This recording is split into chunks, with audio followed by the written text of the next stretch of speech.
CMRL Exalogic മാസപ്പടി കേസിൽ ചോദ്യം ചെയ്യൽ നടപടിയിലേക്ക് കടക്കാൻ ED. CMRL MD ശശിധരൻ കർത്തയുടെ മകൻ ശരണസ് കർത്ത ഉൾപ്പെടെയുള്ള ഉദ്യോഗസ്ഥരെ ഇന്ന് ചോദ്യം ചെയ്യും. പ്രതിപക്ഷ നേതാവ് പിണറായി വിജയന്റെ മകൾ വീണ ടി ബുധനാഴ്ചയാണ് ഹാജരാകേണ്ടത്. വിവരങ്ങളുമായി കൊച്ചിയിൽ നിന്ന് വിഷ്ണു സുരേഷ് ചേരുന്നു. വിഷ്ണു സുരേഷ്, എന്തൊക്കെയാണ് ഈ വാർത്തയുടെ കൂടുതൽ വിശദാംശങ്ങൾ?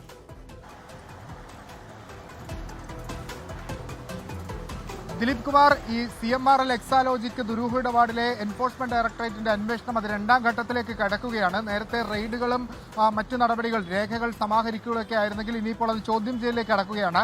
ആദ്യഘട്ടത്തിൽ വീണയിൽ നിന്ന് ചോദ്യം ചെയ്യൽ ആരംഭിക്കാനായിരുന്നു ED തീരുമാനിച്ചിരുന്നത്. പക്ഷേ വെള്ളിയാഴ്ച അവർ ഹാജരായിരുന്നില്ല. അവർക്ക് സാവകാശം നൽകിയിട്ടുണ്ട്. ബുധനാഴ്ച ഹാജരാകാനാണ് ആവശ്യപ്പെട്ടിട്ടുള്ളത്. ആ പശ്ചാത്തലത്തിലാണ് CMRL ഉദ്യോഗസ്ഥരിൽ നിന്ന് ചോദ്യം ചെയ്യൽ തുടങ്ങാം, രണ്ടാം ഘട്ട ചോദ്യം ചെയ്യൽ തുടങ്ങാമെന്ന തീരുമാനത്തിലേക്ക് എത്തിയിട്ട് അതിൽ പ്രകാരം ഇന്ന് ശരണസ് കർത്തയോട് ഹാജരാകാൻ ആവശ്യപ്പെട്ടിട്ടുണ്ട്. പക്ഷേ അദ്ദേഹം ഇതുവരെ എത്തിയിട്ടില്ല. 11 മണിക്ക് മുമ്പായാണ് സാധാരണ ED സമൻസുകളിലൊക്കെ ഹാജരാകാറുള്ളത്. എന്നാൽ ഇത്രയും നേരമായിട്ടും അദ്ദേഹം എത്തിയിട്ടില്ല. എത്തുമെന്ന പ്രതീക്ഷയാണ് നിലവിൽ ഉള്ളത്. ശരണസ് കർത്തയിൽ നിന്ന് ചില പ്രധാനപ്പെട്ട വിവരങ്ങൾ ചോദിച്ചറിയാനുണ്ട്.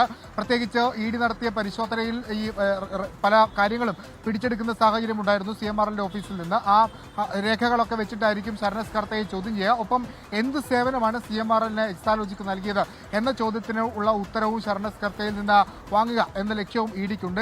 ഈ ശരണ എത്തിയാൽ മാത്രമേ അതിനൊക്കെയുള്ള സാധ്യതയുള്ളൂ. ഇതിനിടയിൽ CMRL സുപ്രീം കോടതിയെ സമീപിക്കുമെന്നൊക്കെ പറഞ്ഞെങ്കിലും അത്തരത്തിലൊരു നീക്കത്തിലേക്ക് അവർ കടന്നിട്ടില്ല. ആ ഒരു പശ്ചാത്തലത്തിൽ പ്രാഥമികമായി തന്നെ അന്വേഷണത്തോട് സഹകരിക്കാനുള്ള തീരുമാനമായിരിക്കും ഉണ്ടാകുക. ശരണടക്കം 9 പേർക്കാണ്, CMRLന്റെ 9 പേർക്കാണ് നോട്ടീസ് നൽകിയിട്ടുള്ളത്. വരും ദിവസങ്ങളിൽ അവരൊക്കെ എത്തും. MD ശശിധരൻ കർത്ത, അദ്ദേഹത്തിന് ആരോഗ്യ പ്രശ്നങ്ങളുണ്ട്. അതുകൊണ്ട് അദ്ദേഹം എത്തുന്ന കാര്യത്തിൽ സംശയമുണ്ട്. പക്ഷേ കഴിഞ്ഞ തവണ നേരിട്ട് അവിടെ പോയാണ് ED ചോദ്യം ചെയ്തത്. അത് തന്നെ ഇത്തവണയും ആവർത്തിക്കാനുള്ള സാധ്യതയുണ്ട്.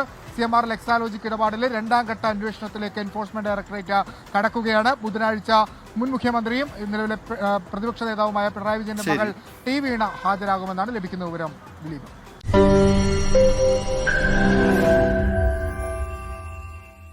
ലോകത്തെവിടെയായാലും ഏത് സമയത്തും 24 വാർത്തകളും ഓഗ്മെന്റഡ് റിയാലിറ്റി പാക്കേജുകളും എക്സ്പ്ലെയിനറുകളും വിശദമായി കാണാൻ ഞങ്ങളുടെ YouTube ചാനൽ നിങ്ങൾക്ക് സബ്സ്ക്രൈബ് ചെയ്യാം.